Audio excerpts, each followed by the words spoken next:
Today I'm gonna unbox this Sony teleconverter. So I bought this for my zoom lens, the new Sony 100mm zoom lens that came out, because that accepts teleconverters. So the teleconverter lets you zoom in, so to speak, with your lens. We'll unbox this and then I'll do some shoots, some pics with using the teleconverter versus not the teleconverter, and see if I think it's worth it. You know, it's just the teleconverter.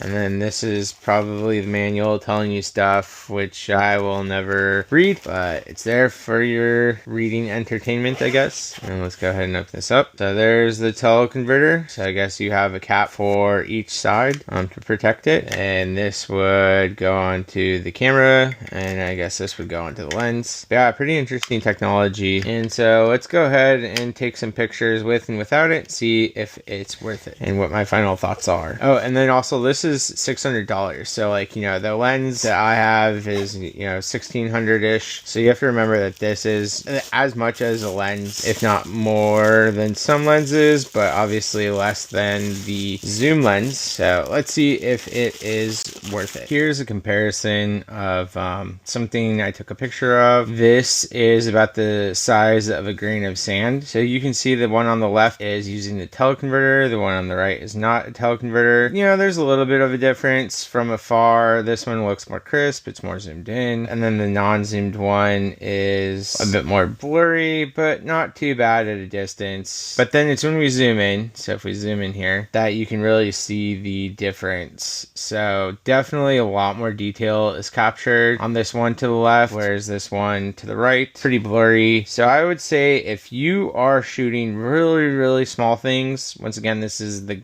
size of a grain of sand, then it would be worth it to get that teleconverter. I did do some photos with larger subjects. The larger subjects are not that, you know, it's pretty zoomed in, so it's harder to capture. You get more of the insect or whatever you're trying to do. So I think that, you know, depending on your medium, if you're doing a lot of small things or you're trying to get really fine detail within a larger subject, so, you know, zooming in on their skin or their face or something like that, then the teleconverter would definitely be worth it, in my opinion. So anyway, that's my 2 cents on the teleconverter and if I think it's worth it, and then also the unbox.